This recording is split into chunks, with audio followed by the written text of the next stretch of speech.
ನಮಸ್ಕಾರ ವೀಕ್ಷಕರಿಗೆ ವಿಶೇಷ ಸೂಚನೆ. ಈ ಕೇಬಲ್ ಈಗ ಮೆಟ್ರೋಕಾಸ್ಟ್ ಡಿಬಿಟಿಎ ನೆಟ್ವರ್ಕ್ ಆಗಿದ್ದು ಸಿಬಿಎನ್ ಚಾನೆಲ್ ಈಗ ಬದಲಾದ ಹೆಸರಿನೊಂದಿಗೆ ಪಿಜೆಪೆ ಚಾನೆಲ್ ಆಗಿದೆ.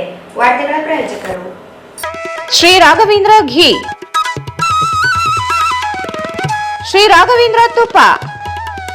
ನಿಮ್ಮ ಮನೆಯ ಯಾವುದೇ ಶುಭ ಕಾರ್ಯಕ್ರಮಗಳಿಗೆ ಹೇಮರಾಜ್ ದೇವದಾ ಇವರನ್ನು ಸಂಪರ್ಕಿಸಿ. ನಿಶ್ಚಿತಾರ್ಥ, ಮದುವೆ, college seminars, company meeting, ಕಿಟಿ party, ಹಲವು ತರಹದ ಶುಭ ಕಾರ್ಯಕ್ರಮಗಳಿಗೆ ಇಂದು ಸಂಪರ್ಕಿಸಿ. Shri Maa Ashapura convention hall, catering ಮತ್ತು ಸ್ವೀಟ್ಸ್, ನ್ಯೂ ಅಮೃತ ಆಸ್ಪತ್ರೆ ಹತ್ತಿರ, ಸಂತೋಷಿ ಸಿನಿಮಾಸ್ ಪಕ್ಕದಲ್ಲಿ, ಸಿಯಾ ತಲಾಬ್, ರಾಯಚೂರು. ಅಡ್ಮಿಷನ್ಸ್ ಮಾಡುವ ಎಲ್ಲ ವಿದ್ಯಾರ್ಥಿಗಳಿಗೆ ಸ್ಕಾಲರ್ಶಿಪ್ ಸೌಲಭ್ಯವಿದೆ. ಪಿಜಿ ಕೋರ್ಸ್ಗಳಿಗೆ ಪ್ರವೇಶ ಪಡೆಯಲು ಯಾವುದೇ ರೀತಿಯ ಎಂಟ್ರೆನ್ಸ್ ಎಕ್ಸಾಮ್ ಇರುವುದಿಲ್ಲ. ನೇರವಾಗಿ ಪ್ರವೇಶ ನೀಡಲಾಗುವುದು. Shri Jnanaganga KSOU study centre, Jamalamma ದೇವಸ್ಥಾನ ಹತ್ತಿರ, NGO ಕಾಲೋನಿ, ರಾಯಚೂರು.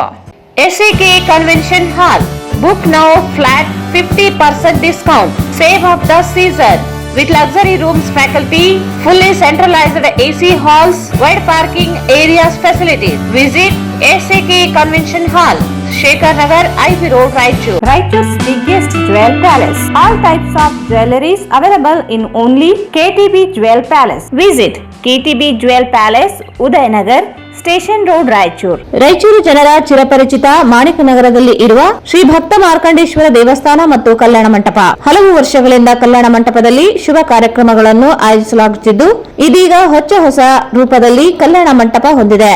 RTO ರಸ್ತೆ, ಮಾಣಿಕ್ ನಗರ, ರಾಯಚೂರು.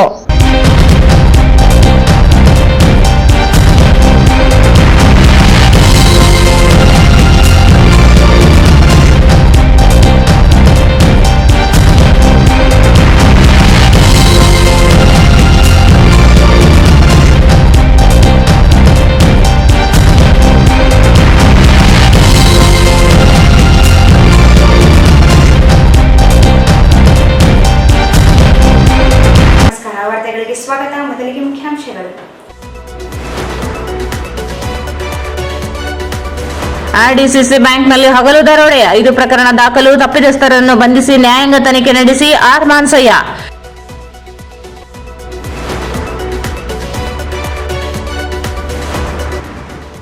ಹೆಲ್ಮೆಟ್ ಕಡ್ಡಾಯ ಹೆಸರಿನಲ್ಲಿ ಪೊಲೀಸರು ಹಗಲು ದರೋಡೆ, ಮೊದಲು ರಸ್ತೆ ಅಭಿವೃದ್ಧಿಪಡಿಸಿ ಎಂ ವಿರೂಪಾಕ್ಷಿ.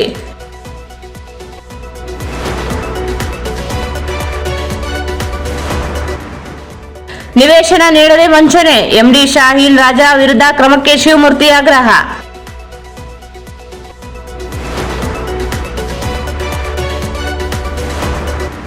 ನಿಖಿಲ್ ಕುಮಾರಸ್ವಾಮಿ ಗೆಲುವಿಗೆ ಜೆಡಿಎಸ್ ಪಕ್ಷದಿಂದ ವಿಶೇಷ ಪೂಜೆ.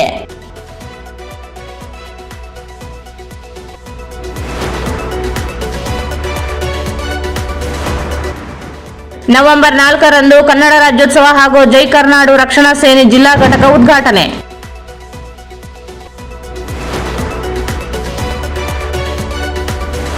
ಮತ್ತು ಜಲಾಶಯಗಳ ಕ್ರಸ್ಟ್ ಗೇಟ್ಗಳ ಬದಲಾವಣೆಗೆ ಕೇಂದ್ರಕ್ಕೆ ಶಿಫಾರಸು, ಕೇಂದ್ರ ತಂಡದಿಂದ ಪರಿಶೀಲಿಸಿ ಕ್ರಮ ಭರವಸೆ, ಕನ್ಹಯ್ಯ ನಾಯ್ಡು. ವಾರ್ತೆಗಳ ವಿವರ. RDCC ಬ್ಯಾಂಕ್ ರೈತರ ಖಾತೆಗೆ ಹಣ ಹಾಕಿ ನಂತರ ಅದನ್ನು ಖಾತೆಯಿಂದ ತೆಗೆಯುವ ಮೂಲಕ ರೈತರಿಗೆ ಸಾಲ ನೀಡಿದೆ ಎಂದು ತೋರಿಸಿ ಇದೀಗ ಸುಲಿಗೆ ಮಾಡುತ್ತಿದ್ದು, ಬ್ಯಾಂಕ್ ಅಧ್ಯಕ್ಷ, ವ್ಯವಸ್ಥಾಪಕರು ಸೇರಿ 14 ಜನರ ವಿರುದ್ಧ ಮುದಗಲ್ ಮತ್ತು ಲಿಂಗಸೂರು ಪೊಲೀಸ್ ಠಾಣೆಯಲ್ಲಿ 5 ಪ್ರಕರಣ ದಾಖಲಾಗಿದ್ದು, ಬಂಧಿಸಿ ತನಿಖೆ ನಡೆಸಬೇಕು ಎಂದು TUCA ಪ್ರಧಾನ ಕಾರ್ಯದರ್ಶಿ ಆರ್ ಮಾನಸಯ್ಯ ಹೇಳಿದರು. RDCC ಬ್ಯಾಂಕ್ ರೈತರ ಖಾತೆಗೆ ಹಣ ಹಾಕಿ ನಂತರ ಅದನ್ನು ಖಾತೆಯಿಂದ ತೆಗೆಯುವ ಮೂಲಕ ರೈತರಿಗೆ ಸಾಲ ನೀಡಿದೆ ಎಂದು ತೋರಿಸಿ ಇದೀಗ ಸುಲಿಗೆ ಮಾಡುತ್ತಿದ್ದು, ಬ್ಯಾಂಕ್ ಅಧ್ಯಕ್ಷ, ವ್ಯವಸ್ಥಾಪಕರು ಸೇರಿ 14 ಜನರ ವಿರುದ್ಧ ಮುದಗಲ್ ಮತ್ತು ಲಿಂಗಸೂರು ಪೊಲೀಸ್ ಠಾಣೆಯಲ್ಲಿ 5 ಪ್ರಕರಣ ದಾಖಲಾಗಿದ್ದು, ಬಂಧಿಸಿ ತನಿಖೆ ನಡೆಸಬೇಕು ಎಂದು TUCA ಪ್ರಧಾನ ಕಾರ್ಯದರ್ಶಿ ಆರ್ ಮಾನಸಯ್ಯ ಹೇಳಿದರು. ಅವರು ಇಂದು ಮಾಧ್ಯಮಗೋಷ್ಠಿಯನ್ನು ಉದ್ದೇಶಿಸಿ ಮಾತನಾಡಿ, ಕರ್ನಾಟಕ ಸರ್ಕಾರದ ಸಹಕಾರಿ ಇಲಾಖೆಯಡಿ ಕಾರ್ಯನಿರ್ವಹಿಸುತ್ತಿರುವ ರಾಯಚೂರು ಕೊಪ್ಪಳ ಜಿಲ್ಲಾ ಕೇಂದ್ರ ಸಹಕಾರಿ ಬ್ಯಾಂಕಿನಲ್ಲಿ ಬ್ಯಾಂಕಿನ ನಿರ್ದೇಶಕ ಮಂಡಳಿ ಅಧ್ಯಕ್ಷ ಹಾಗೂ ಸದಸ್ಯರು ಮತ್ತು ಅಧಿಕಾರಿ ಸಿಬ್ಬಂದಿಗಳು ಸೇರಿ ಬ್ಯಾಂಕ್ನ ಮುಖ್ಯ ಖಾತೆಯಿಂದ ರೈತರ ಖಾತೆಗಳಿಗೆ ಅಪಾರ ಪ್ರಮಾಣದ ಹಣವನ್ನು ವರ್ಗಾವಣೆ ಮಾಡಿ ರೈತರಿಗೆ ತಿಳಿಯದಂತೆ ಈ ಹಣವನ್ನು ಪಾವತಿ ಮಾಡಿಕೊಂಡು ಸಹಕಾರಿ ಬ್ಯಾಂಕ್ ಹಾಗೂ ರೈತರಿಗೆ ದ್ರೋಹ ಎಸಗಿದ್ದಾರೆ ಎಂದು ಆರೋಪಿಸಿದರು. ರೈತರಿಗೆ ಸಾಲ ನೀಡಿದೆ ಎಂದು ವಸೂಲಿತಿಗಾಗಿ ನೋಟಿಸ್ ನೀಡಿದ್ದರಿಂದ ಮುದಗಲ್ ಮತ್ತು ಲಿಂಗಸೂರು ಪೊಲೀಸ್ ಠಾಣೆಯಲ್ಲಿ 5 ದೂರುಗಳು ದಾಖಲು ಮಾಡಲಾಗಿದೆ. ಬ್ಯಾಂಕಿನ ನಿರ್ದೇಶಕ ಮಂಡಳಿ ಅಧ್ಯಕ್ಷ ಹಾಗೂ ಬಿಜೆಪಿ ಮುಖಂಡ ವಿಶ್ವನಾಥ ರೆಡ್ಡಿ ಪಾಟೀಲ್, ತೋರಣದಿನ್ನಿ, ಐಎಸ್ ಗಿರೆಡ್ಡಿ, ಯಲಬುರ್ಗಾ, ನಿವೃತ್ತ ಕಾರ್ಯನಿರ್ವಾಹಕ ಮುಖ್ಯ ಅಧಿಕಾರಿ ಅಲಿ ಮರ್ತುಜಾ, ಪ್ರಧಾನ ವ್ಯವಸ್ಥಾಪಕ ರಾಮಸ್ವಾಮಿ, ಆಂತರಿಕ ಲೆಕ್ಕ ಪರಿಶೋಧಕ ಶಿವಮೊಗ್ಗ, ವಿಕೆ ಇನಾಮದಾರ್, ಆಂತರಿಕ ಲೆಕ್ಕ ಪರಿಶೋಧಕರು ರಾಯಚೂರು, ಬಸನಗೌಡ, ಆಂತರಿಕ ಲೆಕ್ಕ ಪರಿಶೋಧಕ Yalaburgi, HK Veerabhadrappa and company chartered account Hubballi, Shekhar Patil and company chartered accountant Raichur, KK Attara and company Bidar, Veeresh bank ಸಿಬ್ಬಂದಿ ಮುದ್ಗಲ್, ಲಕ್ಷ್ಮಿ ಬ್ಯಾಂಕ್ ಸಿಬ್ಬಂದಿ ಮುದ್ಗಲ್, ರಜಿಯಾ ಬೇಗಂ ಬ್ಯಾಂಕ್ ಸಿಬ್ಬಂದಿ ಮುದ್ಗಲ್, ಅಶ್ವಿನಿ ಪಾಟೀಲ್ ಬ್ಯಾಂಕ್ ಸಿಬ್ಬಂದಿ ಮುದ್ಗಲ್, ನರೇಶ್ ಕುಮಾರ್ ನಾಯಕ್ ಉಪ ಪ್ರಧಾನ ವ್ಯವಸ್ಥಾಪಕ ರಾಯಚೂರು ಸೇರಿ ಮತ್ತಿತರರ ಮೇಲೆ ಮುದ್ಗಲ್ ಪೊಲೀಸ್ ಠಾಣೆಯಲ್ಲಿ ಮತ್ತು ಲಿಂಗ್ಸ್ಗೂರು ಪೊಲೀಸ್ ಠಾಣೆಯಲ್ಲಿ ಅಕ್ಟೋಬರ್ 30ರಂದು ದೂರು ದಾಖಲಿಸಲಾಗಿದೆ ಎಂದರು. ರೈತ ಶರಣಬಸವ ತಂದೆ ಬಸವರಾಜ್ ತಂದೆ ಸಂಗಪ್ಪ, ರೈತ ಲಾಲ್ ಸಾಬ್ ತಂದೆ ಇಮಾಮ್ ಸಾಬ್ ಹಾಗೂ ರೈತ ಶರಣಪ್ಪ ತಂದೆ ಅಮರಪ್ಪ ಇವರು ನೀಡಿದ ದೂರು ನೀಡಿದ ರೈತರು ಶರಣಪ್ಪ ತಂದೆ ಅಮರಪ್ಪ ಕುರುಬ ಎಂಬ ರೈತರು ಲಿಂಗ್ಸೂರು ಪೊಲೀಸ್ ಠಾಣೆಯಲ್ಲಿ ಬ್ಯಾಂಕ್ ವಿರುದ್ಧ ದೂರು ನೀಡಿದ್ದಾರೆ. ಪ್ರಕರಣದಲ್ಲಿ ಸಂಗಮೇಶ್ವರ್ ತಂದೆ ಶಿವರಾಜ್ ಬಿರಾದರ್ ಬ್ಯಾಂಕ್ ಸಿಬ್ಬಂದಿ ರಾಯಚೂರು, ಬಸವರಾಜ್ ತಂದೆ ಉಮಾಕಾಂತ್ ಬ್ಯಾಂಕ್ ಸಿಬ್ಬಂದಿ ರಾಯಚೂರು, ಶಿವರಾಜ್ ತಂದೆ ಬಸನಗೌಡ ಪಗಡದಿನ್ನಿ, ನಾಗರತ್ನ, ರೂಪಾ, ಸಾವಿತ್ರಿ, ಸುನೀತಾ ಬ್ಯಾಂಕ್ ಸಿಬ್ಬಂದಿಗಳು ರಾಯಚೂರು ಹಾಗೂ ಬ್ಯಾಂಕ್ ಅಧ್ಯಕ್ಷ ವಿಶ್ವನಾಥ ರೆಡ್ಡಿ ಪಾಟೀಲ್ ಮತ್ತು ಐಎಸ್ ಗಿರೆಡ್ಡಿ 5 ಪ್ರಕರಣದಲ್ಲಿ ಮೊದಲು ಆರೋಪಿಗಳಾಗಿದ್ದಾರೆ ಎಂದು ತಿಳಿಸಿದರು. ಈ ಪ್ರಕರಣಗಳಲ್ಲಿ ಭಾಗಿಯಾಗಿರುವ ಅರ್ಧಕ್ಕಿಂತ ಹೆಚ್ಚು ಆರೋಪಿಗಳು ವಿದೇಶ ಪ್ರವಾಸದಲ್ಲಿ ಇದ್ದಾರೆ. ಆರ್ಡಿಸಿಸಿ ಬ್ಯಾಂಕ್ ಅಧ್ಯಕ್ಷ ವಿಶ್ವನಾಥ್ ಪಾಟೀಲ್ ನೇತೃತ್ವದ ತಂಡ 50 ಲಕ್ಷ ಬ್ಯಾಂಕ್ ವೆಚ್ಚದಲ್ಲಿ ಅಕ್ರಮ ವಿದೇಶಿ ಪ್ರವಾಸ ಕೈಗೊಂಡಿದ್ದಾರೆ. ಕರ್ನಾಟಕ ಪೊಲೀಸರು ಆರೋಪಿಗಳು ವಿದೇಶದಿಂದ ಹಿಂದಿರುಗುವಾಗ ನಿಗದಿತ ವಿಮಾನ ನಿಲ್ದಾಣದಲ್ಲಿಯೇ ಇವರನ್ನು ಬಂಧಿಸಬೇಕೆಂದು ಆಗ್ರಹಿಸಿದರು. ರಾಯಚೂರು ಹಾಗೂ ಕೊಪ್ಪಳ ಜಿಲ್ಲೆಗಳಲ್ಲಿ ಆರ್ಡಿಸಿಸಿ ಬ್ಯಾಂಕ್ನಲ್ಲಿ ಖಾತೆ ಸಂಖ್ಯೆ ಇದ್ದು ಪರಿಶೀಲನೆ ಮಾಡಿಕೊಳ್ಳಬೇಕು. 1 ಲಕ್ಷಕ್ಕೂ ಹೆಚ್ಚು ರೈತರು ಗ್ರಾಹಕರು ಇದ್ದು ಬ್ಯಾಂಕ್ ಖಾತೆ ವಹಿವಾಟನ್ನು ಚೆಕ್ ಮಾಡಿಕೊಳ್ಳಬೇಕು. ತಮ್ಮ ಖಾತೆಯಲ್ಲಿ ತಮಗೆ ತಿಳಿಯದಂತೆ ಜಮಾ ಹಾಗೂ ಖರ್ಚು ಆಗಿದ್ದರೆ ಕೂಡಲೇ ಬ್ಯಾಂಕ್ ಲಿಖಿತ ಸ್ಟೇಟ್ಮೆಂಟ್ ಪಡೆದು ಹತ್ತಿರದ ಪೊಲೀಸ್ ಠಾಣೆಗೆ ದೂರು ನೀಡಬೇಕೆಂದು ತಿಳಿಸಿದರು. ಕರ್ನಾಟಕ ರಾಜ್ಯ ಸರ್ಕಾರದ ಸಹಕಾರ ಇಲಾಖೆಯ ರಿಜಿಸ್ಟರ್ ಮತ್ತು ಪ್ರಧಾನ ಕಾರ್ಯದರ್ಶಿಯವರು ಕೂಡಲೇ ಆರ್ಡಿಸಿಸಿ ಬ್ಯಾಂಕ್ ನಿರ್ದೇಶಕ ಮಂಡಳಿಯನ್ನು ರದ್ದುಪಡಿಸುವ ಹಾಗೂ ಪ್ರಕರಣದಲ್ಲಿ ಭಾಗಿಯಾದ ಅಧಿಕಾರಿ ಹಾಗೂ ಸಿಬ್ಬಂದಿಗಳನ್ನು ಅಮಾನತುಗೊಳಿಸುವ ಕಾನೂನು ಕ್ರಮ ಜರುಗಿಸಬೇಕು. ಕಳೆದ 10 ವರ್ಷಗಳಲ್ಲಿ 250 ಕೋಟಿಗೂ ಹೆಚ್ಚು ಸಹಕಾರಿ ಇಲಾಖೆಯ ಸಬ್ಸಿಡಿ ಅನುದಾನ ಕೊಳ್ಳೆ ಹೊಡೆದ ಸಾಧ್ಯತೆ ಇದ್ದು ಈ ಪ್ರಕರಣದ ಮೇಲೆ ನ್ಯಾಯಾಂಗ ತನಿಖೆ ನಡೆಸಲು ಒತ್ತಾಯಿಸಿದರು. ಅಖಿಲ ಭಾರತ ಕ್ರಾಂತಿಕಾರಿ ಕಿಸಾನ್ ಸಂಘದ ಅಂಗಸಂಸ್ಥೆಯಾಗಿ ಕರ್ನಾಟಕದಲ್ಲಿ ರೈತರ ನಡುವೆ ಸಕ್ರಿಯವಾಗಿ ಕೆಲಸ ಮಾಡುವುದನ್ನು ನಡೆಸಿದ್ದಾರೆ. ಈ ಕರ್ನಾಟಕ ರೈತ ಸಂಘದ ರಾಯಚೂರು ಜಿಲ್ಲಾ ಸಮಿತಿಯಿಂದ ಈ ಒಂದು ಪತ್ರಿಕಾಗೋಷ್ಠಿಯನ್ನು ಏರ್ಪಡಿಸಲಾಗಿದೆ. ಸೊ ಪತ್ರಿಕಾಗೋಷ್ಠಿಯ ಪತ್ರಿಕೆ ಹೇಳಿಕೆ ಪ್ರತಿಯನ್ನು ನಮ್ಮ ಈಗಾಗಲೇ ನೀಡಲಾಗಿದೆ. ಈ ಗೋಷ್ಠಿಯ ಮುಖ್ಯವಾದ ಉದ್ದೇಶ ಎಂದರೆ ನಮ್ಮ ಜಿಲ್ಲೆ ಮತ್ತು ರಾಯಚೂರು ಕೊಪ್ಪಳ ಜಿಲ್ಲೆಯ ರೈತರನ್ನ ಎಚ್ಚರಿಸೋದು. ಯಾಕಂದರೆ ಸಿದ್ದರಾಮಯ್ಯ ಸರ್ಕಾರ ಬಂದ ಮೇಲೆ ಹಲವು ಭಾಗ್ಯ ಯೋಜನೆಗಳ ನಡುವೆ ರೈತರಿಗೆ ಸಂಬಂಧಿಸಿದ ರೈತರ ನಿಜವಾದ ಏಳಿಗೆಯನ್ನು ಬಯಸುವಂತ ಪ್ರಮುಖ ಕೃಷಿ ಯೋಜನೆಗಳು ಬಂದಿಲ್ಲ. ಇಂಥದ್ರಲ್ಲಿ ಇಲ್ಲಿನ ರೈತ ಸಮೂಹ ಯಾವ ಹಣಕಾಸು ಸಂಸ್ಥೆಗಳ ಮೇಲೆ ಆಧಾರ ಹೊಂದಿದೆಯೋ, ವಿಶೇಷವಾಗಿ ಸಹಕಾರಿ ವ್ಯವಸಾಯ ಸಹಕಾರಿ ಹಣಕಾಸು ಸಂಸ್ಥೆಗಳ ಮೇಲೆ ಆಧಾರ ಹೊಂದಿದೆಯೋ, ಈ ಹಣಕಾಸು ಸಂಸ್ಥೆಯಲ್ಲಿನೇ ರೈತರಿಗೆ ಒಂದು ದೊಡ್ಡ ಆಘಾತ ಎದುರಾಗಿದೆ. ಸಹಕಾರಿ ರಂಗದಲ್ಲಿ ನಾವು ನೀವು ಒಂದೊಂದು ನಿರೀಕ್ಷೆ ಮಾಡಿರ್ಬೋದು, ನಾವು ನೀವು ನಿರೀಕ್ಷೆ ಮಾಡಲಾರ್ದಂತ ಸುಲಿಗೆ ಮುಂದುವರ್ತದೆ. ಅದು ಇವತ್ತಿಲ್ಲಲ್ಲ, ಹೋಗಲಿಲ್ಲ. ಅದಕ್ಕೆ ಸಾಕ್ಷಿಯಾಗಿ ರಾಯಚೂರು ಜಿಲ್ಲೆ ಆರ್ಡಿಸಿಸಿ ಇದೆ. ಇದನ್ನು ಆರ್ಡಿಸಿಸಿ ಅಂತ ಕರೀತಾರೆ. ಜೊತೆಗೆ ಕೊಪ್ಪಳ ಜಿಲ್ಲೆನೂ ಟ್ಯಾಗ್ ಮಾಡಿಕೊಂಡು RPDCC ಎಂದು ಕರೀತಾರೆ. ಬಹಳ ದೊಡ್ಡ ಇತಿಹಾಸ ಇರುವಂತಹ ಸಹಕಾರಿ ಬ್ಯಾಂಕ್ ಇದು. ನಮಗೆಲ್ಲ ಗೊತ್ತಿದ್ದು ಖಾಸಗಿ ಬ್ಯಾಂಕ್. ಕರ್ನಾಟಕ ರಾಜ್ಯ ಸರ್ಕಾರದ ಸಹಕಾರಿ ಇಲಾಖೆ ಅಡಿಯಲ್ಲಿ ಕಾರ್ಯನಿರ್ವಹಿಸುವಂತ ರೈತಾಪಿ ಜನರ ಬ್ಯಾಂಕ್. ಇಲ್ಲಿ ಉಳಿದವರಿಗಿಂತ ರೈತರೇ ಇಲ್ಲಿ ಕಷ್ಟವಾಗಿದೆ. ಗ್ರಾಹಕರು, ಖಾತೆದಾರರು, ವಹಿವಾಟುದಾರರು, ಲೇವಾದೇವಿದಾರರು ಮತ್ತು ರೈತರದೇ ಬ್ಯಾಂಕ್. ರಾಯಚೂರು RDCC ಅಡಿ 39 ಶಾಖಾ ಬ್ಯಾಂಕ್ಗಳಿವೆ. ಪ್ರೆಸ್ ನೋಟ್ನಲ್ಲಿ ಮೆನ್ಷನ್ ಮಾಡಿಲ್ಲ, ಪರಿಚಯಕ್ಕಾಗಿ ಒಂದೆರಡು ಮಾತು. ರಾಯಚೂರು ಕೊಪ್ಪಳ ಸೇರಿದರೆ 70ಕ್ಕೂ ಹೆಚ್ಚು ಸಹಕಾರಿ ಶಾಖಾ ಬ್ಯಾಂಕ್ಗಳಿವೆ. ಒಂದೊಂದು. ಎರಡನೇದು, ಇದರ ವಹಿವಾಟು ಗಾತ್ರ, ಈ ಬ್ಯಾಂಕಿಂಗ್ ವಿಸ್ತೀರ್ಣವನ್ನ ನೋಡಲೇಬೇಕಾಗುತ್ತೆ. 1,14,000ಕ್ಕೂ ಹೆಚ್ಚು ಜನ ಖಾತೆದಾರರಿದ್ದಾರೆ. 2 ಜಿಲ್ಲೆಯಲ್ಲಿ 1,14,000ಕ್ಕೂ ಹೆಚ್ಚು ಜನ ಬ್ಯಾಂಕಿನ ಗ್ರಾಹಕರು ಅಥವಾ ಖಾತೆದಾರರಿದ್ದಾರೆ. ಅವರೆಲ್ಲ ರೈತರಲ್ಲದವರು ಕೃಷಿ ಅಲ್ಲದ ಉದ್ದೇಶಕ್ಕಾಗಿ, ಕೃಷಿ ಅಲ್ಲದ ವಹಿವಾಟಿಗಾಗಿ ಈ ಬ್ಯಾಂಕ್ಗಳಲ್ಲಿ, ಸಹಕಾರಿ ಬ್ಯಾಂಕ್ಗಳಲ್ಲಿ ಖಾತೆ ತೆರಲಿಕ್ಕೆ ಬರೋದಿಲ್ಲ ಅನ್ನೋದು ನಮಗೂ ಗೊತ್ತಿರೋ ವಿಚಾರ. ಒಂದು ಇನ್ನು ಮೂರನೇದು ನಾನು ಪರಿಚಯ ಮಾಡಿಸಲೇಬೇಕಾಗಿತ್ತು. ಈ ಸಹಕಾರಿ ಬ್ಯಾಂಕಿನ ಉದ್ದೇಶ ಏನು? ಸಹಕಾರಿ ಬ್ಯಾಂಕಿನ ಮುಖ್ಯವಾದ ಉದ್ದೇಶ ರೈತರಿಗೆ ಬಡ್ಡಿ ರಹಿತ ಸಾಲವನ್ನು ನೀಡುವುದು. ಬಡ್ಡಿ ರಹಿತ ಸಾಲವನ್ನು ನೀಡುವುದು. ಎರಡನೇದು ಪ್ರಮುಖವಾದ ಉದ್ದೇಶ, ಸಾಧ್ಯವಾದಷ್ಟು ಸಣ್ಣ ಪ್ರಮಾಣದ, ಮಧ್ಯಮ ಪ್ರಮಾಣದ ಸಾಲಗಳ ಮನ್ನಾ ಮಾಡುವುದು.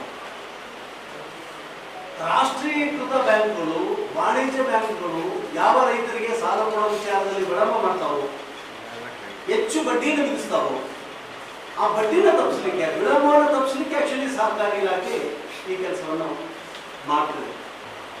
ನಿರ್ದೇಶಕ ಮಂಡಳಿ ಅಧ್ಯಕ್ಷರು, ಬ್ಯಾಂಕ್ನ ಪ್ರಧಾನ ವ್ಯವಸ್ಥಾಪಕರು, ಸಹಾಯಕ ವ್ಯವಸ್ಥಾಪಕರು, computer operators, cashiers, total set of employees, officers, director, board of directors ಎಲ್ಲರೂ ಜಮಾವಣೆ ಮಾಡಿದ್ರಿಂದ ಅದು RDCC ಬ್ಯಾಂಕಿನ ಅಗಲು ದರೋಡೆಯಲ್ಲ ಬೇರೆ ಇರುವಲ್ಲ ಅನ್ನೋದು ನಮ್ಮ ಹೇಳಿಕೆ ಮತ್ತು ಇದು ಸಾಬೀತಾಗಿದೆ. ಈ ನಿಟ್ಟಿನಲ್ಲಿ ಬ್ಯಾಂಕಿನ ಮುಖ್ಯ ಖಾತೆಯಿಂದ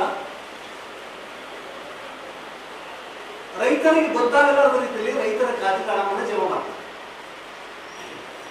ಯಾಕಂದ್ರೆ ರೈತರು ಖಾತೆ ಓಪನ್ ಮಾಡಿದ ಮೇಲೆ ಅವ್ರಿಗೆ ಯಾವ್ದಾದ್ರು ಸಾಲ ಮನ್ನಾದ ಖಾತೆ ಚೆಕ್ ಮಾಡ್ತಾರೆ. ಸೇವಿಂಗ್ಸ್ ಹಣ ತರ, ಉಳಿತಾಯ ಖಾತೆಗಳ ತರ ಪದೇ ಪದೇ ಆ ಖಾತೆಗಳನ್ನು ಚೆಕ್ ಮಾಡೋದಿಲ್ಲ. ಯಾವ್ದಾದ್ರು ಸರ್ಕಾರ ರೊಕ್ಕ ಬಂತು, ಸಾಲ ಮನ್ನಾ ಆಯಿತು, ಬೇರೆ ಬೇರೆ ಆದಾಗ ಆಕ್ಚುಲಿ ತಮ್ಮ ಖಾತೆಗಳನ್ನು ಪರಿಶೀಲನೆ ಮಾಡುವಂತ ಅನಿವಾರ್ಯತೆ ರೈತರಿಗೆ ಬರ್ತದೆ. ಹೀಗಾಗಿ ಖಾತೆ ಓಪನ್ ಮಾಡಿದ 2 ವರ್ಷ, 3 ವರ್ಷ, 4 ವರ್ಷ ಯಾವ್ದಾದ್ರು ಸಾಲ ಮನ್ನಾ, ಸಾಲ ಕಟ್ಟೋದು, ಸಾಲ ತೆಗೆದು ಪ್ರಶ್ನೆ ಬಂದಾಗ ಖಾತೆ ಪರಿಶೀಲನೆ ಅವರು ಹೋಗ್ತಾರೆ. ಆದ್ರೆ ಇಲ್ಲಿ ಏನಾಗಿದೆ ಅಂದ್ರೆ 5 ಕೇಸ್ಗಳನ್ನು ನಾವು ನಿಮ್ಗೆ ಕೊಡ್ತಾ ಇದ್ದೀವಿ ಪತ್ರಿಕಾಗೋಷ್ಠಿ ಮೂಲಕ. ಲಿಂಗಸೂರು ತಾಲೂಕಿನ ಲಿಂಗಸೂರು ಬ್ಯಾಂಕ್ ಬ್ರಾಂಚ್, ಲಿಂಗಸೂರು ತಾಲೂಕಿನ ಮುದಗಲ್ ಬ್ರಾಂಚ್ ನಲ್ಲಿ ಸಾಕಷ್ಟು ಜನಗಳ ರೈತರಿಗೆ ಗೊತ್ತಾಗಲಾರದಂಗೆ ಬ್ಯಾಂಕ್ಗಳ ಖಾತೆಗೆ ಹಣವನ್ನು ಜಮಾ ಮಾಡಿದ್ದಾರೆ. ಸಾಕಷ್ಟು ಜನ, ನಮ್ಮಲ್ಲಿ 25-30 ಲಿಸ್ಟ್ ಇದೆ, 5 ಮಾತ್ರ ಮುಂದಿಟ್ಟಿದ್ದೀವಿ. ಹಣ ಜಮಾ ಮಾಡಿದ 3-4 ನಿಮಿಷದಲ್ಲಿ ಹಣ ವಿತರಣೆ ಮಾಡ್ತಾರೆ. ಕೆಲವೊಬ್ಬರಿಗೆ 2.5 ಲಕ್ಷ, ಕೆಲವೊಬ್ಬರಿಗೆ 4.5 ಲಕ್ಷ, ಕೆಲವೊಬ್ಬರಿಗೆ 7.5 ಲಕ್ಷ, ಕೆಲವೊಬ್ಬರಿಗೆ 6 ಲಕ್ಷ. ಯಾವುದೇ ನಿಗದಿಲ್ಲ. ಜಮಾ ಮಾಡೋದು ಇವರೇ, ವಿತ್ಡ್ರಾ ಮಾಡೋದು ಇವರೇ. ಈ 2 ಬ್ಯಾಂಕ್ಗಳಲ್ಲಿ ಈಗ ನಮ್ಗೆ ಸಿಕ್ಕಂತ ಡಾಕ್ಯುಮೆಂಟ್ಸು ಎಲ್ಲ ಪೇಪರ್ಗಳ ಪ್ರಕಾರ 25 ಪೇಪರ್ ಸಿಕ್ಕಿದೆ. 25 ರೈತರಿಗೆ ಈ ರೀತಿ ಫ್ರಾಡ್ ಆಗಿದೆ. ರೈತರಿಗೆ ಯಾವಾಗ ಗೊತ್ತಾಯ್ತು ಅಂದ್ರೆ ಇದು ಆಗಿದ್ದು 2017-18 ಸಾಲಿನಲ್ಲಿ, 19-20 ಸಾಲಿನಲ್ಲಿ ಆಗಿದೆ, 20-23 ಸಾಲಿನಲ್ಲಿ ಆಗಿದೆ. ನಮ್ಮ ಕೈಯಲ್ಲಿ ಇರ್ತಕ್ಕಂಥ ಕೇಸ್ಗಳು, 5 ಕೇಸ್ಗಳು 2017ರಲ್ಲಿ ರೈತರ ಖಾತೆಗೆ ಜಮಾ ಮಾಡಿ, ರೈತರ ಖಾತೆಗೆ ವಿತ್ಡ್ರಾ ಮಾಡಿದ ಮೇಲೆ ರೈತರಿಗೆ ಗೊತ್ತಾಗಿದ್ದೆ ಯಾವಾಗಂದ್ರೆ 2024 ಆಗಸ್ಟ್ ಸೆಪ್ಟೆಂಬರ್. ಯಾವಾಗ ರೈತರಿಗೆ ಸಾಲ ನೋಟಿಸ್ ಬಂದಾಗ, ನೀವು ಈ ಬ್ಯಾಂಕಿನಲ್ಲಿ 4 ಲಕ್ಷ ಸಾಲ ಮಾಡಿದ್ರಿ. ಈ ಸಂದರ್ಭದಲ್ಲಿ ಕರ್ನಾಟಕ ರೈತ ಸಂಘದ ಜಿಲ್ಲಾಧ್ಯಕ್ಷ ಮಲ್ಲಯ್ಯ ಕಟ್ಟಿಮನಿ, ಅಬ್ಬಾಸ್ ಅಲಿ, ಅಜೀಜ್ ಜಾಗೀರ್ದಾರ್ ಸೇರಿದಂತೆ ಇತರರಿದ್ದರು. ನಗರದಲ್ಲಿ ವಾಹನ ಸವಾರರು ಹೆಲ್ಮೆಟ್ ಅನ್ನು ಕಡ್ಡಾಯವಾಗಿ ಧರಿಸಬೇಕು ಎಂದು ಹೇಳಿ ವಾಹನ ಸವಾರರಿಗೆ 1,000 ರೂಪಾಯಿ ದಂಡ ಹಾಕುವ ಮೂಲಕ ಪೊಲೀಸ್ ಇಲಾಖೆ ಹಗಲು ದರೋಡೆಗೆ ಇಳಿದಿದೆ ಎಂದು ಜೆಡಿಎಸ್ ಜಿಲ್ಲಾಧ್ಯಕ್ಷ ಎಂ ವಿರೂಪಾಕ್ಷಿ ಹೇಳಿದರು. ನಗರದಲ್ಲಿ ವಾಹನ ಸವಾರರು ಹೆಲ್ಮೆಟ್ ಅನ್ನು ಕಡ್ಡಾಯವಾಗಿ ಧರಿಸಬೇಕು ಎಂದು ಹೇಳಿ ವಾಹನ ಸವಾರರಿಗೆ 1,000 ರೂಪಾಯಿ ದಂಡ ಹಾಕುವ ಮೂಲಕ ಪೊಲೀಸ್ ಇಲಾಖೆ ಹಗಲು ದರೋಡೆಗೆ ಇಳಿದಿದೆ ಎಂದು ಜೆಡಿಎಸ್ ಜಿಲ್ಲಾಧ್ಯಕ್ಷ ಎಂ ವಿರೂಪಾಕ್ಷಿ ಹೇಳಿದರು. ಅವರು ಇಂದು ಮಾಧ್ಯಮಗೋಷ್ಠಿಯನ್ನು ಉದ್ದೇಶಿಸಿ ಮಾತನಾಡಿ, ಜಿಲ್ಲಾಧಿಕಾರಿ, ಜಿಲ್ಲಾ ಪೊಲೀಸ್ ವರಿಷ್ಠಾಧಿಕಾರಿ ಅವರು ಹೆಲ್ಮೆಟ್ ಕಡ್ಡಾಯವಾಗಿ ಧರಿಸಬೇಕು ಎಂದು ಹೇಳಿ ಕಳೆದ 3 ದಿನಗಳಿಂದ ವಾಹನಗಳ ಸವಾರರಿಗೆ ಹೆಲ್ಮೆಟ್ ಇಲ್ಲದೆ ಪ್ರಯಾಣಿಸುವವರಿಗೆ 1,000 ದಂಡ ಹಾಕಿ ವಸೂಲಿ ಮಾಡುತ್ತಿದೆ. ಪೊಲೀಸ್ ಇಲಾಖೆಯು ಮರಳು ಸಾಗಾಣಿಕೆ, ಮಟ್ಕಾ, ಜೂಜಾಟ, ಇಸ್ಪೀಟ್ ಸೇರಿದಂತೆ ಅನೇಕ ಅಕ್ರಮಗಳಿಗೆ ಹಣ ವಸೂಲಿ ಮಾಡುವ ದಂಧೆ ಕಡಿಮೆಯಾಗಿ ಇದೀಗ ಹೆಲ್ಮೆಟ್ ಕಡ್ಡಾಯ ಹೆಸರಿನಲ್ಲಿ ವಾಹನ ಸವಾರರಿಗೆ ದಂಡ ಹಾಕುವ ಮೂಲಕ ಹಗಲು ದರೋಡೆ ನಡೆಯುತ್ತಿದೆ ಎಂದು ಆರೋಪಿಸಿದರು. ಕಲ್ಯಾಣ ಕರ್ನಾಟಕ ಭಾಗದ ಗುಲ್ಬರ್ಗ, ಯಾದಗಿರಿ, ಬೀದರ್, ಕೊಪ್ಪಳ, ಬಳ್ಳಾರಿ ಜಿಲ್ಲೆಯಲ್ಲಿ ಹೆಲ್ಮೆಟ್ ಕಡ್ಡಾಯವಿಲ್ಲ. ಆದರೆ ಜಿಲ್ಲೆಯಲ್ಲಿ ಏಕೆ ಹೆಲ್ಮೆಟ್ ಕಡ್ಡಾಯಗೊಳಿಸಿದೆ ಎಂದು ಪ್ರಶ್ನಿಸಿದರು. ನಗರದಲ್ಲಿ ಸಾಕಷ್ಟು ರಸ್ತೆಗಳು ಹಾಳಾಗಿವೆ, ತಗ್ಗು ಗುಂಡಿಗಳು ಬಿದ್ದಿವೆ, ಎಲ್ಲೆಂದರಲ್ಲಿ ಅಸ್ವಚ್ಛತೆ, ಧೂಳು ತುಂಬಿದ ನಗರವಾಗಿದ್ದು ಈ ಬಗ್ಗೆ ಅಭಿವೃದ್ಧಿ ಕೆಲಸ ಮಾಡಬೇಕಾದ ಶಾಸಕರು, ಸಚಿವರು, ನಗರಸಭೆ ನಿರ್ಲಕ್ಷ್ಯ ವಹಿಸಿದೆ ಎಂದು ದೂರಿದರು. ರಾಯಚೂರಿನಲ್ಲಿ ಹೆಚ್ಚಾಗಿ ಬಿಸಿಲು ಇರುವುದರಿಂದ ಹೆಲ್ಮೆಟ್ ಬೇಡವೆಂದು ಈ ಹಿಂದೆ ಹೇಳಲಾಗಿತ್ತು. ಜೊತೆಗೆ ಹೆಲ್ಮೆಟ್ ಧರಿಸುವುದರಿಂದ ಕೂದಲು ಉದುರುವುದು, ತಲೆಯಲ್ಲಿ ಬೆವರು ಹೆಚ್ಚಾಗಿ ವಿವಿಧ ರೋಗಗಳು ಬರುತ್ತಿದೆ. ಈ ಬಗ್ಗೆ ತಜ್ಞರು ಮಾಹಿತಿ ನೀಡಿದ್ದಾರೆ. ಜಿಲ್ಲೆಯಲ್ಲಿ ಹೆಲ್ಮೆಟ್ ಕಡ್ಡಾಯಗೊಳಿಸಬಾರದು ಎಂದರು.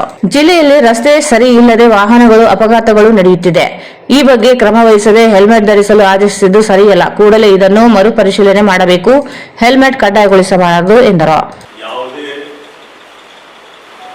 ರಾಜ್ಯದ ಅಧಿಕಾರಿಗಳ ಆದೇಶ ಇರಲಾರದೆ, ಸರ್ಕಾರದ ಆದೇಶಗಳಿರಲಾರದೆ ಏಕಾಏಕಿ 1ನೇ ತಾರೀಕಿನಿಂದ ಹೆಲ್ಮೆಟ್ ಕಡ್ಡಾಯ ಅಂತಕ್ಕಂಥ ಸುದ್ದಿಯನ್ನ ಮಾಡಿರ್ತಕ್ಕಂಥದ್ದು 3 ದಿನಗಳಿಂದ ರಾಯಚೂರು ನಗರದಲ್ಲಿ ಪೊಲೀಸರಿಗೆ ಮತ್ತು ಹೊಸ ಆಟ ಶುರುವಾಗಿದೆ. ಹಗಲು ದರೋಡೆ, ನೇರವಾಗಿ ಪೊಲೀಸರು ಹಗಲು ದರೋಡೆ. ಈಗ ದರೋಡೆ ಮಾಡಲಿಕ್ಕೆ ಬಹಳಷ್ಟು ಸ್ಕೀಮ್ಗಳಿತ್ತು ಅವ್ರ ಹತ್ರ. ಮಟಕ, ಜೂಜಾಟ, ಇಸ್ಪೇಟು, ಶಾಂಡ್ ಮಾಫಿಯಾ, ಹಲವಾರು ಲೂಟಿ ಮಾಡಿ ಮಾಡಿ ಮಾಡಿ ಮಾಡಿ ಸಾಕಾಗಿ ಲಾಸ್ಟಿಗೆ ಸಣ್ಣ ಪುಟ್ಟಿದ್ರಲ್ಲಿ ಕೂಡ ಸುಲಿಗೆ ಮಾಡ್ತಕ್ಕಂಥ ಕೆಲಸಕ್ಕೆ ಇವತ್ತು ನಿಂತುಕೊಂಡಿರ್ತಕ್ಕಂಥ ನೋಡ್ತಾ ಇದ್ದೀವಿ. ಈಗ ಬರಕಾಲ ಎಷ್ಟು ಪೊಲೀಸ್ ಸ್ಟೇಷನ್ ಮುಂದೆ ಒಂದು 5 ಜನ ಪೊಲೀಸರು, ಅಂಬೇಡ್ಕರ್ ಸರ್ಕಾರ ಆದ ತಕ್ಷಣ ಟ್ರಾಫಿಕ್ ಅಲ್ಲಿ ಒಂದು 4 ಜನ ಪೊಲೀಸರು. ನೀನು ಯಾವ ಭಾಗದಲ್ಲಿ ಪಾಪ ಹೆಲ್ಮೆಟ್ ಇಲ್ಲದವನು ಎಲ್ಲಿ 100 ರೂಪಾಯಿ 1000 ರೂಪಾಯಿ ದಂಡ ಆಗ್ತಾನೆ ಅಂತೇಳಿ ತಪ್ಪಿಸ್ಕೊಂಡು ಪ್ರಾಣಗಳು ಕಳ್ಕೊಳ್ತಕ್ಕಂಥ ಪರಿಸ್ಥಿತಿ ಇವತ್ತು ನಿರ್ಮಾಣ ಆಗಿದೆ.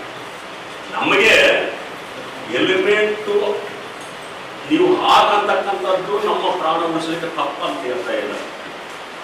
ಬಟ್ ರಾಯಚೂರಿನ ಕಂಡೀಷನ್ಸ್, ರಾಯಚೂರಿನ ಹವಾಮಾನ ಸ್ಥಿತಿಗತಿಗಳು, ಇಡೀ ರಾಜ್ಯದಲ್ಲಿ ಹೆಲ್ಮೆಟ್ ಕಡ್ಡಾಯ ಅಂತ ಹೇಳಿದ್ರೆ ಕಳೆದ ವರ್ಷಗಳಲ್ಲಿ ರಾಯಚೂರಿಗೆ ಅದನ್ನ ಇಲ್ಲ ಅನ್ನೋ ಮಟ್ಟಿಗೆ ಕಡ್ಡಾಯ ಇಲ್ಲ ಅಂತ ಬೇಸಿಗೆ ಸಂದರ್ಭದಲ್ಲಿ. ಹೀಗಾಗಿ ನಾವು ರಾಯಚೂರು ನಗರದ ಪರಿಸ್ಥಿತಿಗಳನ್ನು ಒಂದ್ಸಲ ನಾವು ಗಮನ ಮಾಡಿದ್ರೆ ಜಿಲ್ಲಾಧಿಕಾರಿಗಳಿಗೆ ಹೇಳಿದ್ರು. ನಾನು 4-5 ಜಿಲ್ಲೆಗಳಲ್ಲಿ ಕೆಲಸ ಮಾಡಿ ಬಂದೆ, ಇಷ್ಟು ವರ್ಷು ನಗರವನ್ನು ನಾನು ನೋಡಿಲ್ಲ ಅಂತಕ್ಕಂಥದ್ದು. ಇದು ಸತ್ಯನೂ ಕೂಡ. ಪಾಪ ಅವರ ಕಣ್ಣೆದುರಿಗೆ, ಅವ್ರ ಕಣ್ಣಿಗೆ ಕಂಡಿರ್ತಕ್ಕಂಥದ್ದು. ಅವರು ಪ್ರವಾಸ ಮಾಡಿದಾಗ ಬರೀ ಸ್ಲಮ್ಗಿಂತ ಹೆಚ್ಚಿಗೆ ಕಸ, ಚರಂಡಿ ನೀರು, ರಸ್ತೆಗಳ ಹಾಳ ಇರ್ತಕ್ಕಂಥದ್ದು, 2 ವೀಲರ್ ಕೂಡ ಹೋಗಲಾದಂಥ ರಸ್ತೆಗಳು ಇವತ್ತು ನಮ್ಮ ರಾಯಚೂರಿನಲ್ಲಿ ಇದೆ. ನೀವು ನೋಡ್ತಾ ಇದ್ರೆ, ನಾವು ನೋಡ್ತಾ ಇದ್ದೀವಿ, ಅಧಿಕಾರಿಗಳು ನೋಡ್ತಾ ಇದ್ದಾರೆ, ರಾಜಕಾರಣಿಗಳು ನೋಡ್ತಾ ಇದ್ದಾರೆ, MLA, MP ಗಳು, ಮಂತ್ರಿಗಳು ಎಲ್ಲರೂ ನೋಡ್ತಾ ಇದ್ದೀವಿ. ಇಂಥ ಸಂದರ್ಭದಲ್ಲಿ ಹೆಲ್ಮೆಟ್ ಕಡ್ಡಾಯ ಅಂತಕ್ಕಂಥದ್ದು ಒಂದು ಸುಲಿಗೆ ಮಾಡಲಿಕ್ಕೆ ಮಾಡಿರ್ತಕ್ಕಂಥ ಕೆಲಸ.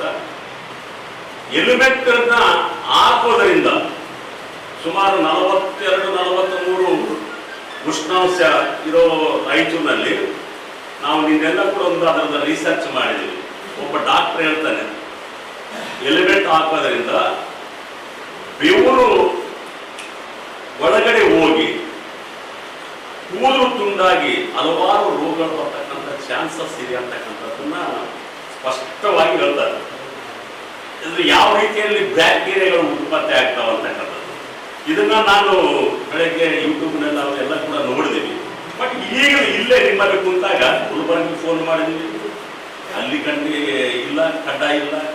ಯಾದಗಿರಿಗೆ ಫೋನ್ ಮಾಡಿದ್ವಿ, ಕಡ್ಡಾಯ ಇಲ್ಲ. ಕೊಪ್ಪಳಿಗೆ ಫೋನ್ ಮಾಡಿದ್ವಿ, ಕಡ್ಡಾಯ ಇಲ್ಲ. ಬಳ್ಳಾರಿಗೆ ಫೋನ್ ಮಾಡಿದ್ವಿ, ಕಡ್ಡಾಯ ಇಲ್ಲ. ಏನು ಹೊಸ ಲೂಟಿಗೆ ಪೊಲೀಸಿನ ಇತ್ತೀಚಿನದಾಗಿ ಇಳಿದಿದೆ ಅನ್ನತಕ್ಕಂಥದ್ದು ಬಹಳ ಆಶ್ಚರ್ಯ ಆಗ್ತಾ ಇದೆ. ನಾನು ಮಾನ್ಯ ಪೊಲೀಸ್ ಅಧಿಕಾರಿಗಳಾಗಿರ್ತಕ್ಕಂಥ ಪುಟ್ಟಮದಯವರಿಗೆ ಮನವಿಯನ್ನು ಮಾಡಿಕೊಡ್ತಾ ಇದ್ದೀನಿ. ರಾಯಚೂರಿನ ಜನ ನೀವೇನು ಒಂದೊಂದು ಕಡೆ 100 ಗಾಡಿಗಳನ್ನು ಹಿಡಿದು ತಡೆದು ಒಂದೊಂದು ದಿನ 4 ಲಕ್ಷ 5 ಲಕ್ಷ ಅವರು ಹೇಳ್ತಕ್ಕಂಥದ್ದು. ಬಟ್ ಅದು ಲೆಕ್ಕ ಪೊಲೀಸರ ಲೆಕ್ಕ ನಮಗೂ ನಿಮ್ಗೆ ಎಲ್ಲರೂ ಗೊತ್ತಿದೆ. 100 ರೂಪಾಯಿ ಅವರು ಜಪ್ತಿ ಮಾಡಿದ್ರೆ 20 ರೂಪಾಯಿ ಅವರು ಸರ್ಕಾರ ಕೊಟ್ಟು 80 ರೂಪಾಯಿ ಅವರು ಜೋಬಿಯಲ್ಲಿ ಇಟ್ಕೊಳ್ತಕ್ಕಂಥದ್ದು ಇದು ವಾಸ್ತವ ಪರಿಸ್ಥಿತಿ. 4 ಲಕ್ಷ ಪತ್ರಿಕೆಗಳಲ್ಲಿ ಹೇಳ್ತಾರೆ. ಮೋರ್ದೇನು ಒಂದೊಂದು ದಿನ 20 ಲಕ್ಷ ಮೇಲ್ಪಟ್ಟು ವಸೂಲಾಗ್ತಕ್ಕಂಥದ್ದು ನಾವು ನೋಡ್ತಾ ಇದ್ದೀವಿ.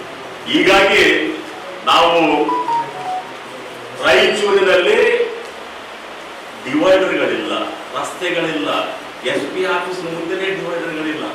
SP ಆಫೀಸ್ ಮುಂದೆ ರಸ್ತೆಗಳಿಗೆ ಇದು ನಮ್ಮ ರಾಜಕಾರಣಿಗಳು, ಇಲ್ಲಿರ್ತಕ್ಕಂಥ ಶಾಸಕರು, ವಿರೋಧ ಪಕ್ಷದಲ್ಲಿರ್ತಾರೆ ಈ ಶಾಸಕರು, ಆಡಳಿತ ಪಕ್ಷದಲ್ಲಿರ್ತಕ್ಕಂಥ ಮಂತ್ರಿಗಳು. ಅವನಿಗಂದ್ರೆ ಶರಣ ಪ್ರಕಾಶ್ ಪಾಟೀಲ್ ಗೆಸ್ಟ್ ಲೆಕ್ಚರ್ ಆಗಿ ಬರ್ತಾರೆ. ತಿಂಗಳಿಗೊಂದ್ಸಲ ಸೂಟ್ ಕೇಸ್ ತಗೊಂಡು ಹೋಗ್ಲಿಕ್ಕೆ ಬರ್ತಕ್ಕಂಥವ್ರು. ಯಾವುದೋ ಒಂದು ಕಾರ್ಯಕ್ರಮಕ್ಕೆ ಬರ್ತಾನೆ, ಕಾರ್ಯಕ್ರಮದಲ್ಲಿ ಒಂದು 4 ಮಾತಾಡ್ತಾನೆ, ಹೋಗ್ಬಿಡ್ತಕ್ಕಂಥ ರಾಯಚೂರಿನ ಅಭಿವೃದ್ಧಿ, ರಾಯಚೂರಿನ ರಸ್ತೆಗಳು, ರಾಯಚೂರಿನ ಚರಂಡಿ, ರಾಯಚೂರಿನ ಲೈಟ್ಗಳು, ರಾಯಚೂರಿನ ಬಗ್ಗೆ ಕಿಂಚತ್ತು ಕೂಡ ಮಾತಾಡೋಂತ ಹೋಗ್ತಕ್ಕಂಥ ಮನುಷ್ಯ. ಏನೋ ಸ್ವಲ್ಪ ಕೆಲಸ ಮಾಡ್ತಾನಂತಕ್ಕಂಥ ಆಶಾಭಾವನೆ ಇನ್ನೊಬ್ಬ ಮಂತ್ರಿ ಇದ್ದಾರೆ. ಅವರು ಉಸ್ತುವಾರಿ ಮಂತ್ರಿ ಅಲ್ಲ, ಆದರೂ ಕೂಡ ನಮ್ಮ ಜಿಲ್ಲೆಯ ಮಂತ್ರಿ NS ಬೋಸರಾಜ್ ಅವರು ಕೂಡ ಗಮನಕ್ಕೆ ಹರಿಸಬೇಕಿಂತ SP ಗಳು DC ಗಳಿಗೆ ರಾತ್ರಿ ಹೇಳೋ ಸಂದರ್ಭದಲ್ಲಿ ರಾಯಚೂರಿನ ಪರಿಸ್ಥಿತಿ, ರಾಯಚೂರಿನ ಕಂಡೀಷನ್ನು, ಅವಮಾನ ಪರಿಸ್ಥಿತಿ, ಈಗಿಲ್ಲಿರ್ತಕ್ಕಂಥ ರಸ್ತೆಗಳ ಪರಿಸ್ಥಿತಿ ಇವೆಲ್ಲ ನೋಡ್ಕೊಂಡು ನಾವು ಚೆನ್ನಾಗಿ ಮಾಡಿದ ನಂತರ ನೀವೆಲ್ಲ ಹೆಲ್ಮೆಟ್ ಹಾಕಿರಂತ ಕಡ್ಡಾಯ ಹಾಕಿದಂತ ನಾವು ನಾನು ಹೇಳಿಸ್ಕೊಂಡು ಒಂದೊಂದು ಗಾಡಿಗೆ 1000 ರೂಪಾಯಿ ಒಂದು ಫೈನ್ ಹಾಕ್ತಾರೆ. 1000 ರೂಪಾಯಿ. ನೀನು 300 ರೂಪಾಯಿ ಹೆಲ್ಮೆಟ್ ತಂದು ಕೊಟ್ರೆ ಇನ್ನಿಷ್ಟು ಉತ್ತಮ. ನಿನ್ಗೆ ಅಷ್ಟು ಕಾಳಜಿ ಇದ್ರೆ ಅಂದ್ರೆ ದಂಡ ಹಾಕೋದು ಯಾಕೆ ನಿಮಗೆ? ದಂಡದಿಂದ ವಾಹನ ಚಾಲಕರಿಗೆ ಎಷ್ಟು ತೊಂದರೆ ಆಗ್ತದೆ ಅಂತಕ್ಕಂಥದ್ದು ನಾವು ಆಗ್ಬಾರ್ದು. ಹೀಗಾಗಿ ಇಲ್ಲಿನ ಮಂತ್ರಿಗಳಿಗೆ, ಜಿಲ್ಲಾ ಪೊಲೀಸ್ ಅಧಿಕಾರಿಗಳಿಗೆ ಮತ್ತು ಜಿಲ್ಲಾಧಿಕಾರಿಗಳಿಗೆ ಮೊದಲು ನಗರದ ರಸ್ತೆಗಳನ್ನು ಸರಿ ಮಾಡಿ ನಗರವನ್ನ ಸ್ವಚ್ಛವಾಗಿ. ಈ ಸಂದರ್ಭದಲ್ಲಿ ಶಿವಶಂಕರ್, ತಿಮ್ಮಾರೆಡ್ಡಿ, ಜಂಬುನಾಥ್ ಇದ್ದರು. ಎಕ್ಲಾಸ್ಪುರ್ ಸೀಮಾಂತರದಲ್ಲಿ ಸರ್ವೆ ನಂಬರ್ 44/1ರಲ್ಲಿ ಸಹರಾ ಸಿಟಿ ಮಾಲೀಕ MD ಶಾಹೀನ್ ರಾಜ್ ಅವರಿಗೆ 2015ರಲ್ಲಿ ಕಂತಿನಂತೆ ಹಣ ಕಟ್ಟಿದ್ದು 50 ಜನಕ್ಕೂ ಅಧಿಕ ಜನರಿಂದ ಹಣ ಪಡೆದು ಫ್ಲಾಟ್ ನೀಡದೆ ಹಣ ಪಾವತಿಸದೆ ವಂಚನೆ ಮಾಡಿದ್ದು ಅವರ ವಿರುದ್ಧ ಕ್ರಮ ವಹಿಸಬೇಕು ಎಂದು ವಂಚಿತರ ಮುಖಂಡ ಶಿವಮೂರ್ತಿ ಹೇಳಿದರು. ಎಕ್ಲಾಸ್ಪುರ ಸೀಮಾಂತರದಲ್ಲಿ ಸರ್ವೆ ನಂಬರ್ 44/1ರಲ್ಲಿ ಸಹರಾ ಸಿಟಿ ಮಾಲೀಕ MD ಶಾಹೀನ್ ರಾಜಾ ಅವರಿಗೆ 2015ರಲ್ಲಿ ಕಂತಿನಂತೆ ಹಣ ಕಟ್ಟಿದ್ದು 50 ಜನಕ್ಕೂ ಅಧಿಕ ಜನರಿಂದ ಹಣ ಪಡೆದು ಫ್ಲಾಟ್ ನೀಡದೆ ಹಣ ಪಾವತಿಸದೆ ವಂಚನೆ ಮಾಡಿದ್ದು ಅವರ ವಿರುದ್ಧ ಕ್ರಮ ವಹಿಸಬೇಕು ಎಂದು ವಂಚಿತರ ಮುಖಂಡ ಶಿವಮೂರ್ತಿ ಹೇಳಿದರು. ಅವರು ಇಂದು ಮಾಧ್ಯಮಗೋಷ್ಠಿಯನ್ನು ಉದ್ದೇಶಿಸಿ ಮಾತನಾಡಿ 2015ರಲ್ಲಿ ತಲಾ 60,000 ರೂಪಾಯಿ ಹಣ ಕಟ್ಟಿದ್ದು ಅದರಂತೆ ಮಧ್ಯಂತರ ಸ್ಕೀಮ್ ತಡೆದು ಹೆಚ್ಚು ಹಣ ನೀಡಿದರೆ ನೋಂದಣಿ ಮಾಡಿಸುವುದಾಗಿ ಹೇಳಿ 45,000 ಫ್ಲಾಟ್ ಅಪಾರ್ಟ್ಮೆಂಟ್ ಸೇರಿ 1.50 ಲಕ್ಷ ನೋಂದಣಿಗಾಗಿ 30 ಒಟ್ಟು 1.80 ಲಕ್ಷದಿಂದ 2.50 ಲಕ್ಷ ಹಣ ಪಡೆದಿದ್ದಾರೆ. 30-40 ಸೈಜ್ನ ಫ್ಲಾಟ್ 50ಕ್ಕೂ ಹೆಚ್ಚು ಜನ ಖರೀದಿ ಮಾಡಿದ್ದೇವೆ ಎಂದರು. 2015-16ರಲ್ಲಿ survey number 44/1 MD Shaheen Raja ಅವರ ಹೆಸರಿನಲ್ಲಿ ಇತ್ತು. ನಂತರ ಅವರು ಮೊಹಮ್ಮದ್ ಅಬ್ದುಲ್ ರಹೀಂ ಖುರೇಶಿ ಅವರಿಗೆ ಮಾರಾಟ ಮಾಡಿದ್ದಾರೆ. ಇವರು ಸಿಕಂದರ್ ಎನ್ನುವವರಿಗೆ ಮಾರಾಟ ಮಾಡಿದ್ದಾರೆ. ನಂತರ 2017ರಿಂದ 2022ರವರೆಗೆ ಶಾಹೀನ್ ರಾಜಾ ಅವರು ನಮ್ಮ ಸಂಪರ್ಕಕ್ಕೆ ಬಂದಿಲ್ಲ ಎಂದರು. 2023ರಲ್ಲಿ ಶಾಹೀನ್ ರಾಜಾ ನಮ್ಮನ್ನು ಸಂಪರ್ಕ ಮಾಡಿದ ಅವರು ಫ್ಲಾಟ್ ಸರ್ವೆ ನಂಬರ್ ತೋರಿಸಿದರು. EC ಹೆಸರು ಮಾತ್ರ ನಮ್ಮ ಹೆಸರಿನಲ್ಲಿ ಇದ್ದು ಪಹಣಿ ಬೇರೆಯವರ ಹೆಸರು ಇದೆ. ಸರ್ವೆ ಮಾಡಿ ಬಾಂಡ್ ಕಲ್ಲುಗಳು ಹಾಕಿಸಿದರು. 1 ವಾರ ಬಳಿಕ ಫ್ಲಾಟ್ ನೋಡಲು ಹೋದಾಗ ಕಲ್ಲುಗಳನ್ನು ಕಿತ್ತಿ ಹಾಕಿದ್ದಾರೆ. ನಿಮಗೆ ಫ್ಲಾಟ್ ಬೇಕೆಂದರೆ ಹೆಚ್ಚಿನ ಹಣ ನೀಡಿ ಎಂದು ಸತಾಯಿಸಿದರು. ನಂತರ ಪತ್ರಿಕಾಗೋಷ್ಠಿ ನಡೆಸಿ ಫ್ಲಾಟ್ ಸದಸ್ಯರಿಗೆ ಹಣ ಇಲ್ಲವೇ ಫ್ಲಾಟ್ ನೀಡುವುದಾಗಿ ಹೇಳಿದರು. ಈಗಿರುವ ಫ್ಲಾಟ್ನ ಬೆಲೆಗೆ ಹಣ ನೀಡುವಂತೆ ಕೇಳಿದ್ದು ವಾರದಲ್ಲಿ ನೀಡುವುದಾಗಿ 1 ವರ್ಷವಾದರೂ ಕೊಟ್ಟಿಲ್ಲ ಎಂದು ಆರೋಪಿಸಿದರು. ಹಣ ನೀಡದೆ ವಂಚನೆ ಮಾಡಿದ್ದು DCಗೆ, ಸಹಾಯಕ ಆಯುಕ್ತರಿಗೆ, ತಹಸೀಲ್ದಾರರಿಗೆ ದೂರು ನೀಡಿದ್ದು ಕ್ರಮ ವಹಿಸುವಂತೆ ಒತ್ತಾಯಿಸಿದರು.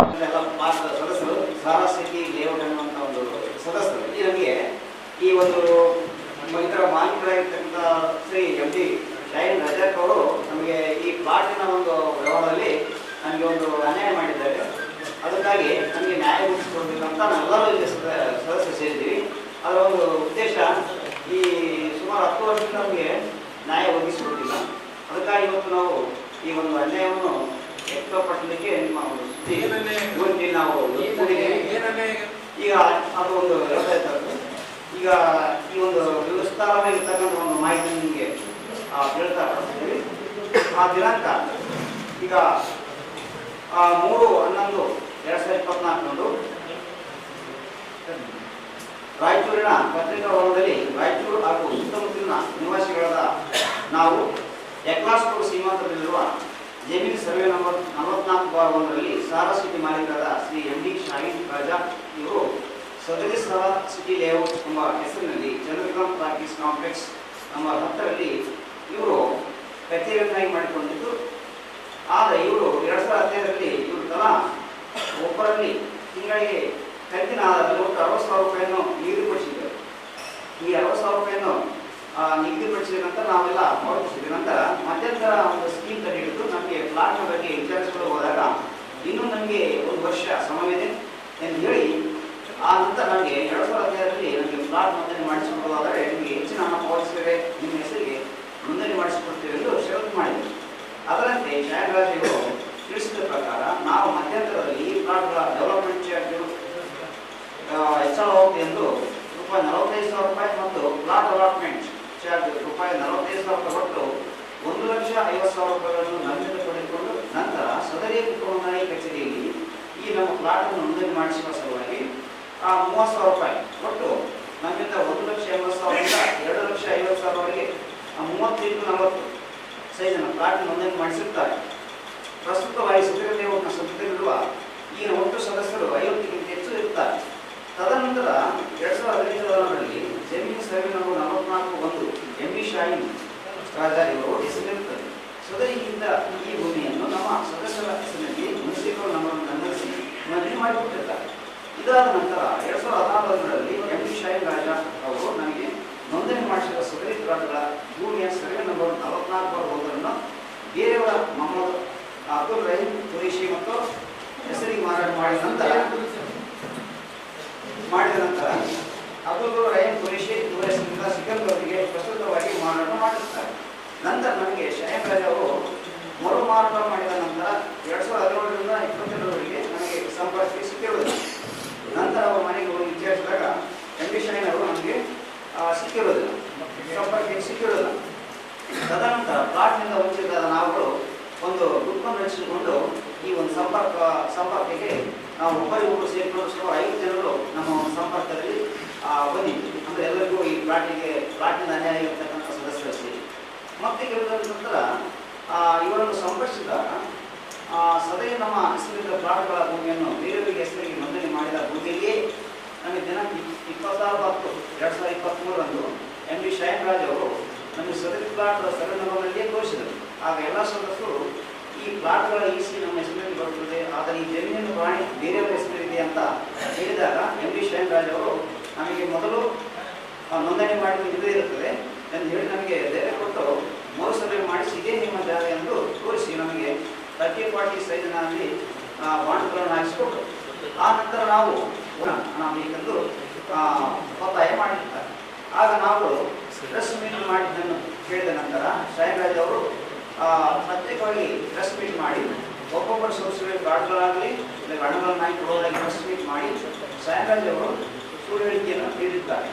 ಆಗ ನಾವು ಎಲ್ಲ ಸದಸ್ಯರು ಸುಮಾರು 5 ವರ್ಷಗಳಿಂದ ಶಾಹಿದ್ ರಾಜ್ ಅವರು ಈ ಸಂದರ್ಭದಲ್ಲಿ ವಿಜಯ್ ಕುಮಾರ್, MS ಹುಸೇನ್, ಶ್ರೀನಿವಾಸ್, ಮೊಹಮ್ಮದ್ ಅಲಿ, ಅಕ್ಬರ್ ಪಾಷಾ, ಬಶೀರ್ ಸೇರಿದಂತೆ ಅನೇಕರಿದ್ದರು. ಈಗ ಜಾಹೀರಾತು.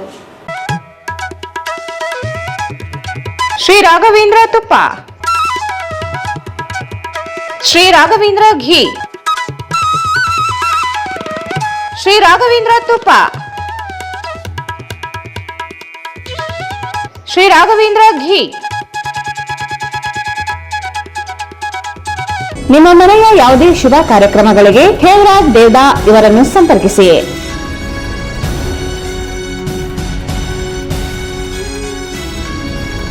Shri Maa Ashapura convention hall catering ಮತ್ತು ಸ್ವೀಟ್ಸ್. ನಮ್ಮಲ್ಲಿ ನಾಮಕರಣ, ಹುಟ್ಟುಹಬ್ಬ, ನಿಶ್ಚಿತಾರ್ಥ, ಮದುವೆ, college seminars, company meeting, ಕಿಟಿ party, ಹಲವು ತರಹದ ಶುಭ ಕಾರ್ಯಕ್ರಮಗಳಿಗೆ ನಮ್ಮ ಶ್ರೀ ಮಾ ಆಶಾಪುರ ಕನ್ವೆನ್ಷನ್ ಹಾಲ್ ಮತ್ತು ಕ್ಯಾಟರಿಂಗ್ ಹೇಳಿ ಮಾಡಿಸಿದಂತಿದೆ. 1500 ರಿಂದ 2000 ಜನ ಕುಳಿತುಕೊಳ್ಳುವ ಆಸನ, ನಿಮಗೆ ಬೇಕಾದ ರೀತಿಯಲ್ಲಿ ವಿವಿಧ ಬಗೆಯ ಡೆಕೋರೇಷನ್ ಮಾಡಿಕೊಡಲಾಗುತ್ತದೆ.